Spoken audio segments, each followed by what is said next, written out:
ಕರುನಾಡಿನ ಜನಪ್ರಿಯ ಹಾಗೂ ಜನಪರ ಗೌರವಾನ್ವಿತ ಮುಖ್ಯಮಂತ್ರಿಗಳಾದ ಶ್ರೀ ಸಿದ್ದರಾಮಯ್ಯನವರು ಇದೀಗ ತಾನೇ ಕಾರ್ಯಕ್ರಮದಲ್ಲಿ ಆಗಮಿಸಿದ್ದು ತಮ್ಮೆಲ್ಲರ ಜೋರಾದ ಚಪ್ಪಾಳೆಯೊಂದಿಗೆ ಗೌರವಾನ್ವಿತ ಮುಖ್ಯಮಂತ್ರಿಗಳನ್ನು ನಾನು ಈ ವೇದಿಕೆ ಪರವಾಗಿ ಸ್ವಾಗತಿಸ್ತಾ ಇದ್ದೇನೆ.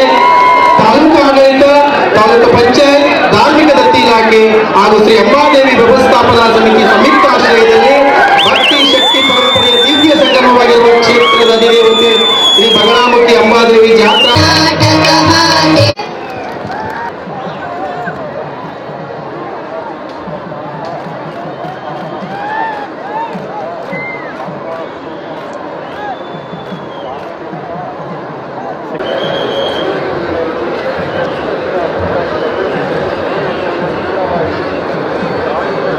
ಸಾರ್ವಜನಿಕ ಬಂಧುಗಳೇ, ನಿಮಗೂ ಎಲ್ಲ ಅಂಬಾದೇವಿ ತಾಯಿಯ ಆಶೀರ್ವಾದ ಸಿಗಲಿ ಅಂತ ಹೇಳ್ತಾ ನನ್ನ ಈ ಸ್ವಾಗತ ಭಾಷಣವನ್ನು ಮುಗಿಸ್ತೇನೆ.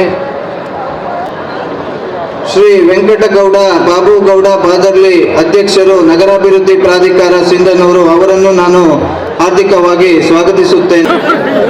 ಮುಖ್ಯಮಂತ್ರಿಗಳು ಸನ್ಮಾನ್ಯ ಶ್ರೀ ಸಿದ್ದರಾಮಯ್ಯ ಅವರ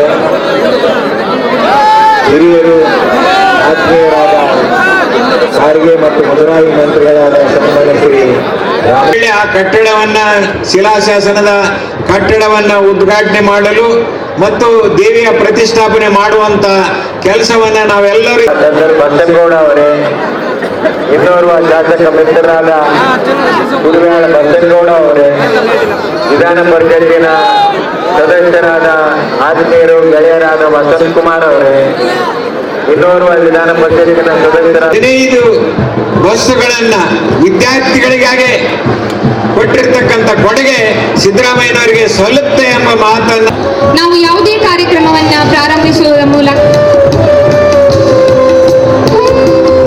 ದೀಪ ಬೆಳಗುವುದರ ಮೂಲಕ ಆ ಅಭವನಲ್ಲಿ ಯಾವ ವಿಘ್ನಗಳು ಬರದಂತೆ ಕಾಪಾಡು ಎಂದು ಆಶಿಸೋಣ.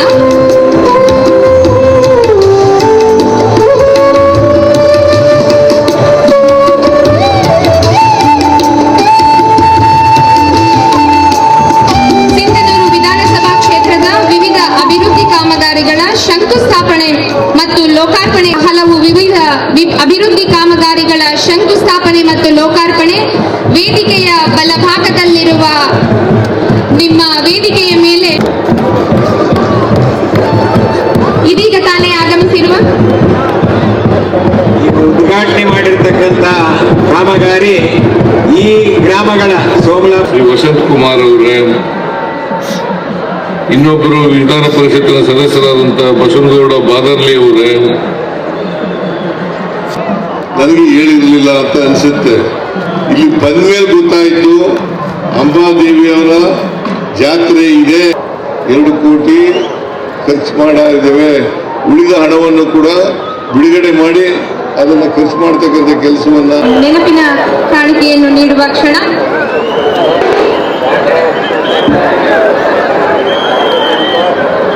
ಭಕ್ತಿ ಶಕ್ತಿ ಪರಂಪರೆಯ ದಿವ್ಯ ಸಂಗಮವಾಗಿರುವ ಕ್ಷೇತ್ರದ ಅಧಿದೇವತೆ ಶ್ರೀ ಬಗಲಾಮುಖಿ ಅಂಬಾದೇವಿ ಜಾತ್ರಾ ಮಹೋತ್ಸವದ ಚಾಲನೆ ಹಾಗೂ ಆನೆ ಅಂಬಾರಿಗೆ ಪುಷ್ಪಾರ್ಚನೆಯನ್ನ ನಮ್ಮ ನಿಮ್ಮೆಲ್ಲರ ನೆಚ್ಚಿನ ಸನ್ಮಾನ್ಯ ಮುಖ್ಯಮಂತ್ರಿಗಳು ನೆರವೇರಿಸಿಕೊಡಲಿದ್ದಾರೆ.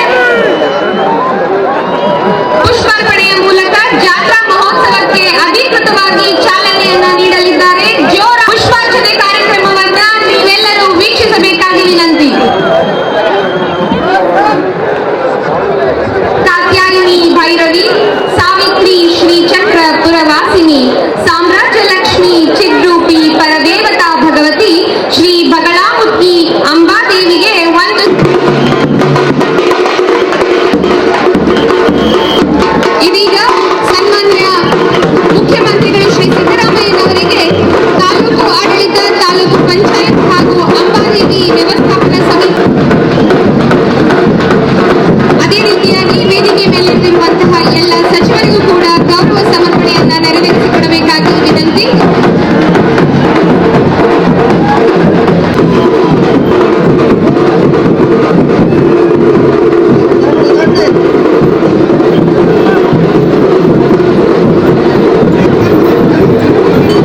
ಸಮಾರಂಭದಲ್ಲಿ ಮುಖ್ಯ ಅತಿಥಿಗಳಾಗಿ ಭಾಗವಹಿಸಿರ್ತಕ್ಕಂಥ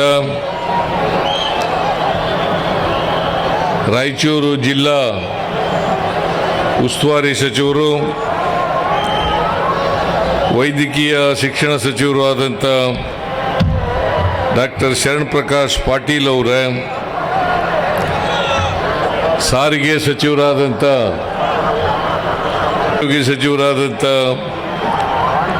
ಶ್ರೀ ಸತೀಶ್ ಜಾರಕಿಹೊಳಿ ಅವರೇ, ಹಿಂದುಳಿದ ವರ್ಗಗಳ ಇಲಾಖೆಯ ಸಚಿವರಾದಂಥ ಶ್ರೀ ಶಿವರಾಜ್ ತಂಗಡಗಿ ಅವರೇ, ಈ ಸಮಾರಂಭದ ಅಧ್ಯಕ್ಷರು ಶಾಸಕರು ಆದಂಥ ಗೆಳೆಯರಾದಂಥ ಶ್ರೀ ಅಂಪನಗೌಡ ಬಾದರ್ಲಿ ಅವರೇ, ಲೋಕಸಭಾ ಸದಸ್ಯರಾದಂಥ ಶ್ರೀ ರಾಜಶೇಖರ ಇಟ್ನಾಳ್ ಅವರೇ, ಶಾಸಕರಾದಂಥ ಬಸವನಗೌಡ ತುರ್ವ್ಯಾಳ್ ಅವರೇ, BM ನಾಗರಾಜ್ ಅವರೇ, ವಿಧಾನ ಪರಿಷತ್ತಿನ ಸದಸ್ಯರಾದಂಥ ಶ್ರೀ ವಸಂತ್ ಕುಮಾರ್ ಅವರೇ, ಇನ್ನೊಬ್ಬರು ವಿಧಾನ ಪರಿಷತ್ತಿನ ಸದಸ್ಯರಾದಂಥ ಬಸವನಗೌಡ ಬಾದರ್ಲಿ ಅವರೇ, ಕರ್ನಾಟಕ ಸಾರಿಗೆ ಸಂಸ್ಥೆಯ ಅಧ್ಯಕ್ಷರಾದಂಥ ಅರುಣ್ ಕುಮಾರ್ ಪಾಟೀಲ್ ಅವರೇ,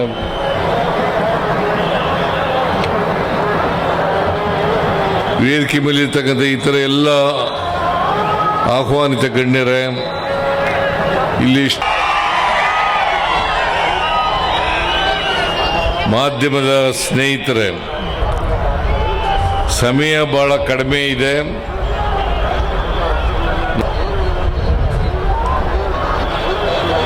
ಹೆಲಿಕಾಪ್ಟರ್ನಲ್ಲಿ ಜಿಂದಾಲ್ ಏರ್ಪೋರ್ಟ್ಗೆ ಹೋಗಬೇಕಾಗಿದೆ. ಅದರಿಂದ ಹೆಚ್ಚು ಮಾತನಾಡಲಿಕ್ಕೆ ಹೋಗಲ್ಲ, ದಯಮಾಡಿ ಕ್ಷಮಿಸಬೇಕು.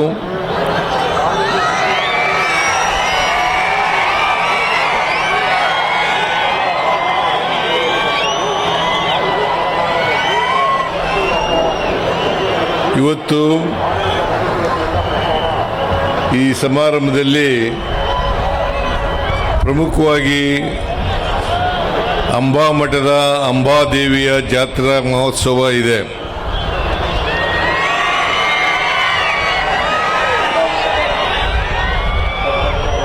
ಈ ಜಾತ್ರಾ ಮಹೋತ್ಸವವನ್ನು ಅತ್ಯಂತ ಸಂತೋಷದಿಂದ ಉದ್ಘಾಟನೆ ಮಾಡಿದ್ದೇನೆ ಅಂತಕ್ಕಂಥ ಮಾತುಗಳನ್ನು ಹೇಳಲಿಕ್ಕೆ ಬಯಸ್ತಾ ಇದ್ದೇನೆ. ನಾನು ಇದೇ ಮೊದಲನೇ ಬಾರಿಗೆ ಈ ಜಾತ್ರಾ ಮಹೋತ್ಸವದಲ್ಲಿ ಭಾಗವಹಿಸ್ತಾ ಇರ್ತಕ್ಕಂಥದ್ದು.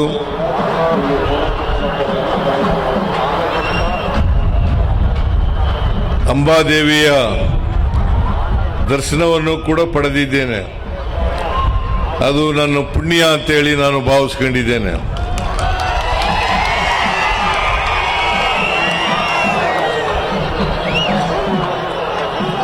ಈ ಜಾತ್ರೆ ಇಷ್ಟೊಂದು ಜನ ಸೇರ್ತಾರೆ ಅಂತಕ್ಕಂಥದ್ದು ನನಗೆ ಕಲ್ಪನೆ ಇರಲಿಲ್ಲ. ಬಹಳ ಜನ ಸೇರಿದ್ದೀರಿ.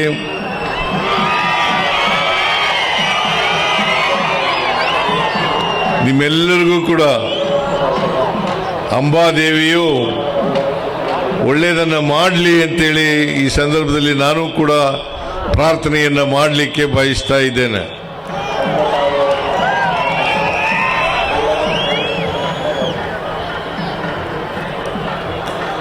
ಅಂಬಾದೇವಿಯ ಸನ್ನಿಧಿಯಲ್ಲಿ ಇವತ್ತು ಸಾಲ್ಗುಂದ ಏತ ನೀರಾವರಿ, ಮುಳ್ಳೂರು ಏತ ನೀರಾವರಿ ಮತ್ತು ಒಳ ಬಳ್ಳಾರಿ ಏತ ನೀರಾವರಿ ವಿಯರ್ ಕಾಮಗಾರಿಗಳ ಉದ್ಘಾಟನಾ ಕಾರ್ಯಕ್ರಮವನ್ನು ಕೂಡ ಹಮ್ಮಿಕೊಂಡಿದ್ದಾರೆ.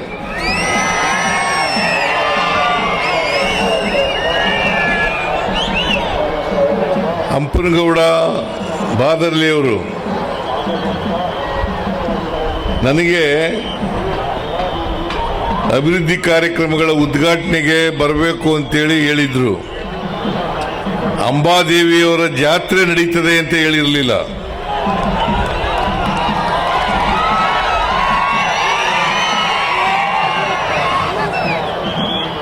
ಬಸವನಗೌಡ ಅಲ್ಲ, ಹಂಪನಗೌಡ ಬಾದರ್ಲಿ ಅವರು ಬಹಳ ಬುದ್ಧಿವಂತರು.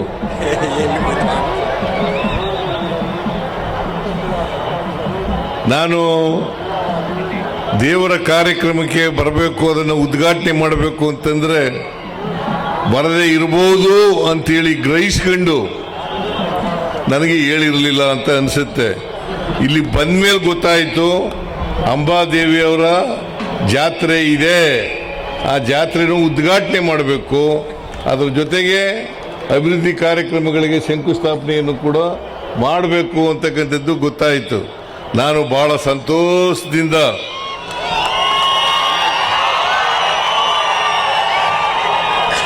ಸಂಭ್ರಮ ಸಡಗರದಿಂದ ಈ ಕಾರ್ಯಕ್ರಮವನ್ನು ಉದ್ಘಾಟನೆಯನ್ನು ಮಾಡಿದ್ದೇನೆ. ಬೇರೆ ಮಿನಿಸ್ಟ್ರಿಗಳು ಯಾರು ಕೂಡ ಮಾತಾಡಲಿಲ್ಲ. ಸತೀಶ್ ಜಾರಕಿಹೊಳಿ ಅವರು ಕೂಡ ಬಹಳ ಕಡಿಮೆ ಮಾತಾಡಿದ್ರು. ಹಂಪನಗೌಡ ಅವರು ಕೂಡ ಬಹಳ ಕಡಿಮೆ ಮಾತಾಡಿದ್ರು. ರಾಮಲಿಂಗ ರೆಡ್ಡಿ ಅವರು ಮಾತಾಡಬೇಕಾಗಿತ್ತು, ಮತ್ತು ಶರಣ್ ಪ್ರಕಾಶ್ ಮಾತಾಡಬೇಕಾಗಿತ್ತು, ತಂಗಡಗಿ ಅವರು ಮಾತಾಡಬೇಕಾಗಿತ್ತು. ಅವ್ರು ಯಾರು ಕೂಡ ಮಾತಾಡದೆ ಸಮಯದ ಅಭಾವ ಇರೋದ್ರಿಂದ ನನಗೇ ಮಾತಾಡಬೇಕು ಅಂತ ಹೇಳಿದ್ದಾರೆ. ಜೊತೆಗೆ ಇವತ್ತು 14 ಬಸ್ಸುಗಳನ್ನು ಅರುಣ್ ಕುಮಾರ್ ಇಲ್ಲೇ ಇದ್ದಾರೆ, ಅಧ್ಯಕ್ಷರು ರಾಮಲಿಂಗ ರೆಡ್ಡಿ ಅವರು ಅದನ್ನು ಉದ್ಘಾಟನೆ ಮಾಡಿದ್ದಾರೆ. 14 ಬಸ್ಸುಗಳು, ಅವು ಯಾರ್ಯಾರು ವಿದ್ಯಾರ್ಥಿಗಳಿದ್ದಾರೆ ಅವರಿಗೆ ಕರ್ಕೊಂಡು ಹೋಗ್ತಕ್ಕಂಥ ವ್ಯವಸ್ಥೆಯನ್ನು ಮಾಡ್ತಕ್ಕಂಥದ್ದನ್ನು ಬಾದಲ್ಲಿ ಹಂಪನಗೌಡ ಅವರು ಮಾಡಿದ್ದಾರೆ ಅಂತಕ್ಕಂಥ ಮಾತುಗಳನ್ನು ಈ ಸಂದರ್ಭದಲ್ಲಿ ಹೇಳಲಿಕ್ಕೆ ಬಯಸ್ತಾ ಇದ್ದೇನೆ. ನಾನು ಹಂಪನಗೌಡ ಬಾದರ್ಲಿ ಅವರಿಗೆ ವಿದ್ಯಾರ್ಥಿಗಳ ಪರವಾಗಿ ಅಭಿನಂದನೆಗಳನ್ನು ಸಲ್ಲಿಸಲಿಕ್ಕೆ ಬಯಸ್ತಾ ಇದ್ದೇನೆ.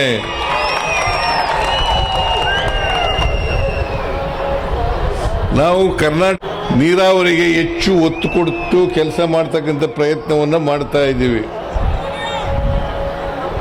ಇವತ್ತು ಎಲ್ಲ ನಿಗಮಗಳು ಬಹಳ ಸುಮಾರು 176 ಕೋಟಿ ಸಾಲ್ಗುಂದೆ ಏತ ನೀರಾವರಿಗೆ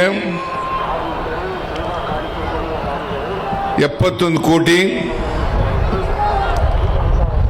ಮಳ್ಳೂರು ಏತ ನೀರಾವರಿಗೆ 29 ಕೋಟಿ, ಮತ್ತೆ ಒಳಬಳ್ಳಾರಿ ಏತ ನೀರಾವರಿಗೆ 43ಕ್ಕೂ ಹೆಚ್ಚು ಕೋಟಿ ರೂಪಾಯಿಗಳನ್ನು ಮಾಡ್ತಾ ಇದ್ದೀವಿ. ಇವೆಲ್ಲನೂ ಕೂಡ ಬಸವನಗೌಡ ಅಲ್ಲ ಹಂಪನಗೌಡ ಬಾದರ್ಲಿ ಅವರು ಮಾಡಿಸಿರ್ತಕ್ಕಂಥದ್ದು ಅಂತಕ್ಕಂಥ ಮಾತುಗಳನ್ನು ಹೇಳಲಿಕ್ಕೆ ಬಯಸ್ತಾ ಇದ್ದೇನೆ. ಹಂಪನಗೌಡ ಬಾದರ್ಲಿ ಅವರು ಈ ಕ್ಷೇತ್ರದ ಅಭಿವೃದ್ಧಿ, ಸಿಂಧನೂರು ಕ್ಷೇತ್ರದ ಅಭಿವೃದ್ಧಿಯನ್ನು ಬಹಳ ಚೆನ್ನಾಗಿ ಮಾಡ್ತಾ ಇದ್ದಾರೆ ಅಂತಕ್ಕಂಥ ಮಾತುಗಳನ್ನು ಹೇಳಲಿಕ್ಕೆ ಬಯಸ್ತಾ ಇದ್ದೇನೆ. ನಾವು ನೀರಾವರಿಗೆ 33 ಗೇಟ್ಗಳು ತುಂಗಭದ್ರಾ, ನೀರಾವರಿಗೆ ಸುಮಾರು 42 ಲಕ್ಷ ಹೆಕ್ಟೇರ್ 42 ಲಕ್ಷ ಹೆಕ್ಟೇರ್ ಪ್ರದೇಶಕ್ಕೆ ನೀರನ್ನು ಕೊಡಬೇಕು ಅಂತಕ್ಕಂಥ ಪ್ರಯತ್ನವನ್ನು ಮಾಡ್ತಾ ಇದ್ದೀವಿ. ಅದರಲ್ಲಿ ಈಗಾಗಲೇ 30 ಲಕ್ಷಕ್ಕೂ ಹೆಚ್ಚು ಹೆಕ್ಟೇರ್ ಪ್ರದೇಶಕ್ಕೆ ನೀರನ್ನು ಕೊಟ್ಟಿದ್ದೇವೆ. ಇನ್ನು ಉಳಿದ 12 ಲಕ್ಷಕ್ಕೂ ಕೂಡ ವಿವಿಧ ಹಂತಗಳಲ್ಲಿ ಕೆಲಸ ಪ್ರಾರಂಭ ಆಗಿದೆ ಅಂತಕ್ಕಂಥ ಮಾತುಗಳನ್ನು ಹೇಳಲಿಕ್ಕೆ ಬಯಸ್ತಾ ಇದ್ದೇನೆ. ಆಮೇಲೆ ತುಂಗಭದ್ರಾ 431 ಕೋಟಿ 431 ಕೋಟಿ ಪಾಪಯ್ಯ ಟೆನಾಲ್ ಮತ್ತು ಕಾಲುವೆ ಅಭಿವೃದ್ಧಿ. ಪಾಪಯ್ಯ ಟೆನಾಲ್ ಕಾಲುವೆ ಅಭಿವೃದ್ಧಿ. ಪಾಪಯ್ಯ ಟನೆಲ್ ಮತ್ತು ಕಾಲುವೆ ಅಭಿವೃದ್ಧಿ 33 ಗೇಟುಗಳು ಅಳವಡಿಸ್ತಕ್ಕಂಥ ಕೆಲಸವನ್ನು ಮಾಡ್ತಾ ಇದ್ದೇವೆ. ನಿಮಗೆಲ್ಲ ಗೊತ್ತಿದೆ, ತುಂಗಭದ್ರಾ ಡ್ಯಾಮ್ನಲ್ಲಿ ಏನಾಗಿದೆ ಅಂತಕ್ಕಂಥದ್ದು ಗೊತ್ತಿದೆ ಅಂತಕ್ಕಂಥ ತಿಳ್ಕೊಂಡಿದ್ದೇನೆ. ಅದರಿಂದ ಗೇಟ್ಗಳನ್ನು ಅಳವಡಿಸ್ತಕ್ಕಂಥದ್ದು ಅತ್ಯಂತ ಅವಶ್ಯ. ಅದನ್ನು ನಮ್ಮ ಸರ್ಕಾರ ಪ್ರಾರಂಭ ಆಗಿದೆ. ಜೂನ್ ಒಳಗಡೆ ಮುಗಿಸಿ ಮುಂದಿನ ಬೆಳೆಗೆ, ಮುಂಗಾರು ಬೆಳೆಗೆ ನೀರನ್ನು ಕೊಡ್ತೇವೆ ಅಂತಕ್ಕಂಥ ಮಾತುಗಳನ್ನು ಹೇಳಲಿಕ್ಕೆ ಬಯಸ್ತಾ ಇದ್ದೇನೆ. ಎಷ್ಟೇ ತೊಂದರೆ ಇದ್ರೂ ಕೂಡ, ಎಷ್ಟೇ ಖರ್ಚಾದರೂ ಕೂಡ ನಾವು ಹೊಸ ಗೇಟುಗಳನ್ನು ಮಾಡಿ ಅಳವಡಿಸಿ ನೀರನ್ನು ಕೊಡ್ತೇವೆ ಅಂತಕ್ಕಂಥ ಮಾತುಗಳನ್ನು ಹೇಳಲಿಕ್ಕೆ ಬಯಸ್ತಾ ಇದ್ದೇನೆ. ಭಾಳ ಜನ ಟೀಕೆ ಮಾಡ್ತಾರೆ, ಸಿದ್ದರಾಮಯ್ಯನವರ ಸರ್ಕಾರದಲ್ಲಿ ಹಣ ಇಲ್ಲ, ಗ್ಯಾರಂಟಿ ಯೋಜನೆಗಳನ್ನು ಮಾಡಿಬಿಟ್ಟು ಅಭಿವೃದ್ಧಿ ಕೆಲಸಗಳಿಗೆ, ನೀರಾವರಿ ಕೆಲಸಗಳಿಗೆ, ಇತರ ಮೂಲಭೂತ ಸೌಕರ್ಯಗಳನ್ನು ಒದಗಿಸಿಕೊಡ್ತಕ್ಕಂಥದ್ದಕ್ಕೆ ಹಣ ಇಲ್ಲ ಅಂತಕ್ಕಂಥ ಮಾತುಗಳನ್ನು ಹೇಳ್ತಾ ಇದ್ದಾರೆ. ಅದು ಅಪ್ಪಟ ಸುಳ್ಳು.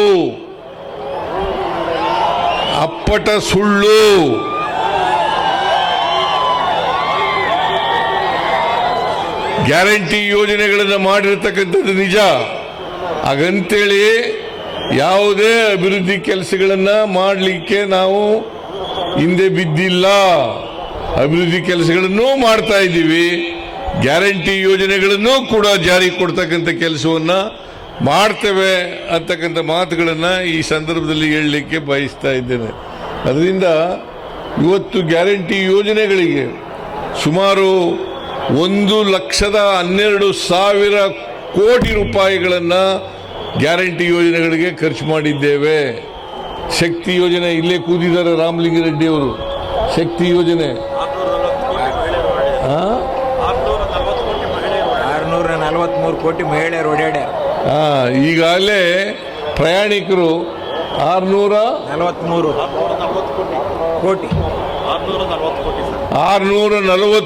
ಕೋಟಿ ಮಹಿಳೆಯರು ಉಚಿತವಾಗಿ ಪ್ರಯಾಣ ಮಾಡಿದ್ದಾರೆ. 16,000 ಕೋಟಿ ಖರ್ಚು. ಸುಮಾರು 16,000 ಕೋಟಿ ರೂಪಾಯಿಗಳನ್ನು ಶಕ್ತಿ ಯೋಜನೆಗೆ ನಮ್ಮ ಸರ್ಕಾರ ಖರ್ಚು ಮಾಡಿದೆ.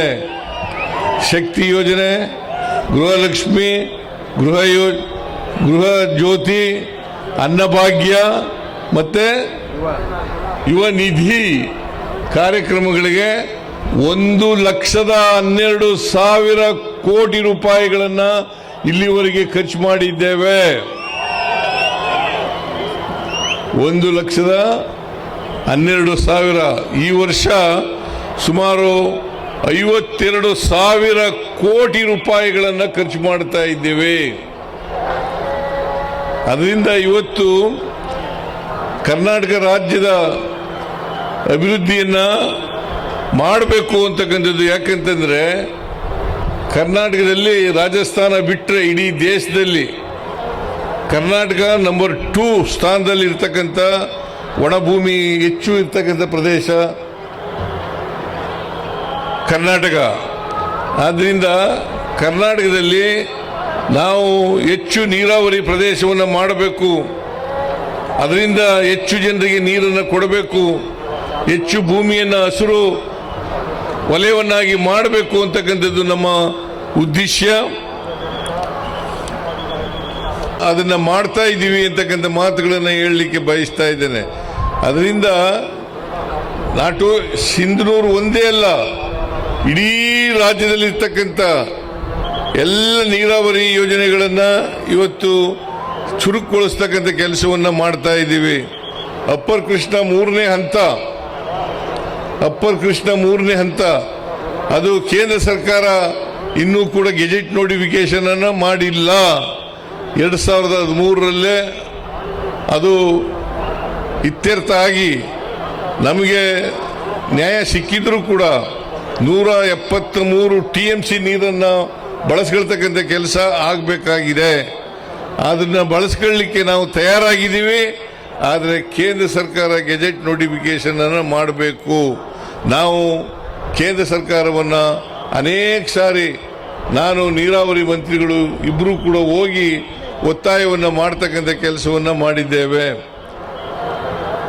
ಈ ಗ್ಯಾರಂಟಿ ಯೋಜನೆಗಳಿಂದ ನಾವು 1,12,000 ಕೋಟಿ ರೂಪಾಯಿಗಳನ್ನು ಖರ್ಚು ಮಾಡಿದ ಮೇಲೆ ಕರ್ನಾಟಕ ತಲಾ ಆದಾಯದಲ್ಲಿ ಇಡೀ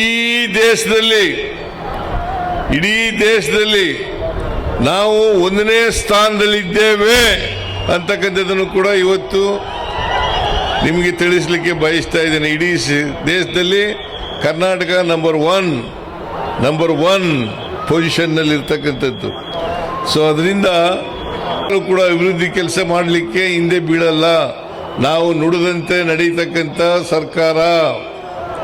ನಾವು ಏನು ಜನರಿಗೆ ಮಾತು ಕೊಟ್ಟಿದ್ದೀವಿ ಆ ಮಾತುಗಳನ್ನು ಈಡೇರಿಸ್ತಕ್ಕಂಥ ಪ್ರಾಮಾಣಿಕ ಪ್ರಯತ್ನವನ್ನು ಮಾಡ್ತೇವೆ ಅಂತಕ್ಕಂಥ ಮಾತುಗಳನ್ನು ಈ ಸಂದರ್ಭದಲ್ಲಿ ತಿಳಿಸಿ ಹೇಳಲಿಕ್ಕೆ ಬಯಸಿ, ಈ ನೀರಾವರಿ ಯೋಜನೆಗಳನ್ನು ಆದಷ್ಟು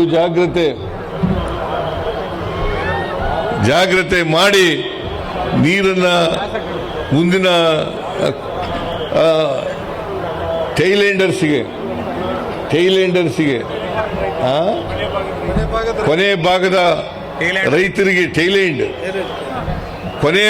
ರೈತರಿಗೆ ನೀರು ಕೊಡ್ತಕ್ಕಂಥ ಕೆಲಸ ಆಗ್ತದೆ ಅಂತಕ್ಕಂಥ ಮಾತುಗಳನ್ನು ಹೇಳಿ ಈ ಕಾರ್ಯಕ್ರಮಗಳನ್ನು ಪ್ರಾರಂಭ ಮಾಡಿ ಆದಷ್ಟು ಜಾಗ್ರತೆ ಮುಗಿಸ್ತಕ್ಕಂಥ ಪ್ರಯತ್ನವನ್ನು ಮಾಡ್ತೇವೆ ಅಂತಕ್ಕಂಥ ಮಾತುಗಳನ್ನು ಹೇಳಲಿಕ್ಕೆ ಬಯಸ್ತಾ ಇದ್ದೇನೆ. ಆಮೇಲೆ ಜೊತೆಗೆ ಈ ದೇವಸ್ಥಾನದ ಅಭಿವೃದ್ಧಿ ಇದೆಯಲ್ಲ, ಈಗಾಗಲೇ ಎಷ್ಟು 2 ಕೋಟಿ 6 ಕೋಟಿ 30 ಲಕ್ಷ ಮೊದಲನೇ ಹಂತ, 2 ಕೋಟಿ ಖರ್ಚಾಗಿದೆ. ಮೊದಲನೇ ಹಂತ 6 ಕೋಟಿ 30 ಲಕ್ಷ. ಅದರಲ್ಲಿ ಈಗಾಗಲೇ 2 ಕೋಟಿ ರೂಪಾಯಿಗಳನ್ನು ಕೂಡ ಖರ್ಚು ಮಾಡಾಗಿದೆ. 2 ಕೋಟಿ ಖರ್ಚು ಮಾಡಿದ್ದೇವೆ. ಉಳಿದ ಹಣವನ್ನು ಕೂಡ ಬಿಡುಗಡೆ ಮಾಡಿ ಅದನ್ನು ಖರ್ಚು ಮಾಡ್ತಕ್ಕಂಥ ಕೆಲಸವನ್ನು ಮಾಡ್ತೇವೆ ಅಂತಕ್ಕಂಥ ಮಾತುಗಳನ್ನು ಹೇಳಲಿಕ್ಕೆ ಬಯಸ್ತಾ ಇದ್ದೇನೆ. ಈ ದೇಶದ ಅಭಿವೃದ್ಧಿ ದೇವಸ್ಥಾನದ ಅಭಿವೃದ್ಧಿ ಮತ್ತು ನೀರಾವರಿ ಕಾರ್ಯಕ್ರಮಗಳು ಜೊತೆಗೆ ಇವೆಲ್ಲನೂ ಕೂಡ ಒಟ್ಟಿಗೆ ಮಾಡ್ತಕ್ಕಂಥ ಕೆಲಸವನ್ನು ಮಾಡ್ತೇವೆ ಅಂತಕ್ಕಂಥ ಮಾತುಗಳನ್ನು ಹೇಳಿ, ನನಗೆ ಸಮಯ ಆಗ್ತಾ ಇದೆ. ಯಾಕಂದರೆ 5:15 ಬಿಡಬೇಕು. ನಾನು ದಯಮಾಡಿ ಒಂದು ಮಾತನ್ನು ಕೊನೆಯಲ್ಲಿ ಹೇಳಲಿಕ್ಕೆ ಬಯಸ್ತಾ ಇದ್ದೇನೆ. 6,000 ಕೋಟಿ ಪ್ರತಿ ವರ್ಷ ನಾವು ಖರ್ಚು ಮಾಡ್ತಾ ಇದ್ವಿ. ಅದನ್ನ ಈಗ ಒಂದು 18ನೇ ತಾರೀಕು ಒಂದು ಕಾನೂನನ್ನು ಮಾಡಿದ್ದಾರೆ ಕೇಂದ್ರ ಸರ್ಕಾರದವರು. ಮಹಾತ್ಮ ಗಾಂಧೀಜಿಯವರನ್ನ ಹೆಸರನ್ನು ತೆಗೆದಾಕಿ ಅದನ್ನು ರಿಪೀಲ್ ಮಾಡಿ ಮನ್ರೇಗಾ ಆಕ್ಟ್ ಅನ್ನ ಈಗ ಮಾಡಿರ್ತಕ್ಕಂಥದ್ದು VBG ರಾಮ್ಜಿ ಕಾಯ್ದೆಯನ್ನು ಮಾಡಿದ್ದಾರೆ. VBG ರಾಮ್ಜಿ ಮಾಡಿದ್ದಾರೆ. ಅದರ ಆ ಕಾನೂನಿನ ರೀತಿಯ ಈಗ ಮಾಡಿರ್ತಕ್ಕಂಥ ಕಾನೂನು ರೀತಿಯ ಜನ ಏನು ಕೆಲಸ ಕೇಳ್ತಾರೆ ಆ ಕೆಲಸವನ್ನ ಕೊಡ್ಲಿಕ್ಕೆ ಸಾಧ್ಯ ಆಗಲ್ಲ. ಮತ್ತೆ ಬಡವರು, ಮಹಿಳೆಯರು, ದಲಿತರು, ಆಮೇಲೆ ಸಣ್ಣ ರೈತರು ಇವರಿಗೆ ತೊಂದರೆ ಆಗ್ತಕ್ಕಂಥ ಕಾನೂನನ್ನ ಮಾಡಿದ್ದಾರೆ. ನಾವು ಇದನ್ನ ತೀವ್ರವಾಗಿ ವಿರೋಧ ಮಾಡಲಿಕ್ಕೆ ನಮ್ಮ ಪಕ್ಷ ಮತ್ತೆ ನಮ್ಮ ಜೊತೆಲಿ ಇರ್ತಕ್ಕಂಥ ಇತರ ಎಲ್ಲ ಪಕ್ಷಗಳು ಜೊತೆ ಸೇರಿ ಇದನ್ನು ವಿರೋಧ ಮಾಡ್ತಕ್ಕಂಥ ಕೆಲಸವನ್ನು ಮಾಡ್ತೇವೆ. ನಮ್ಮ ಉದ್ದೇಶ ಈ ಕಾನೂನನ್ನ VBG ರಾಮ್ಜಿ ಕಾನೂನನ್ನ ರದ್ದು ಮಾಡಬೇಕು. ಮನ್ರೇಗಾ ಕಾನೂನನ್ನ ಮತ್ತೆ ಪುನರ್ಸ್ಥಾಪನೆ ಮಾಡಬೇಕು ಅಂತಕ್ಕಂಥದ್ದು ನಮ್ಮ ಉದ್ದೇಶ. ಇದಕ್ಕೆ ಯಾಕಂತಂದ್ರೆ ಈಗ ಸ್ವರೂಪನೇ ಬದಲಾವಣೆ ಮಾಡಿಬಿಟ್ಟಿದ್ದಾರೆ, ಆ ಕಾನೂನಿನ ಸ್ವರೂಪನೇ ಬದಲಾವಣೆ ಮಾಡಿಬಿಟ್ಟಿದ್ದಾರೆ. ಈಗ ಕೇಂದ್ರ ಸರ್ಕಾರ 60% ಕೊಡೋದು, ರಾಜ್ಯ ಸರ್ಕಾರ 40% ಕೊಡೋದು. ಮೊದಲು ಇರಲಿಲ್ಲ. ಎಲ್ಲ ಇದು ಮನಮೋಹನ್ ಸಿಂಗ್ರವರು ಪ್ರಧಾನಮಂತ್ರಿ ಆಗಿದ್ದಾಗ ಮಾಡಿದ್ದು 20 ವರ್ಷಗಳ ಹಿಂದೆ. 20 ವರ್ಷಗಳ ನಂತರ ನರೇಂದ್ರ ಮೋದಿಯವರು ಅದರ ಮಹಾತ್ಮ ಗಾಂಧೀಜಿಯವರ ಹೆಸರನ್ನ ತೆಗೆದಾಕಿ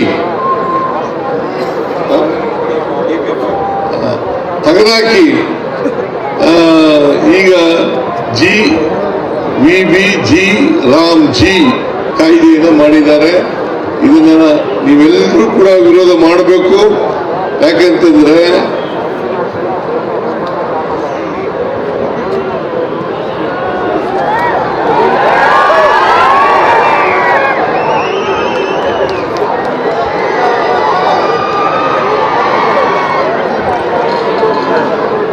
ವಿರೋಧ ಮಾಡಬೇಕು ಅಂತೇಳಿ ನಿಮ್ಮೆಲ್ಲರೂ ಮನವಿ ಮಾಡಿ ನಿಮ್ಗೆಲ್ಲ ನಮಸ್ಕಾರ ಮಾಡಿ ನನ್ನ ಮಾತುಗಳನ್ನು ಮುಗಿಸ್ತೇನೆ.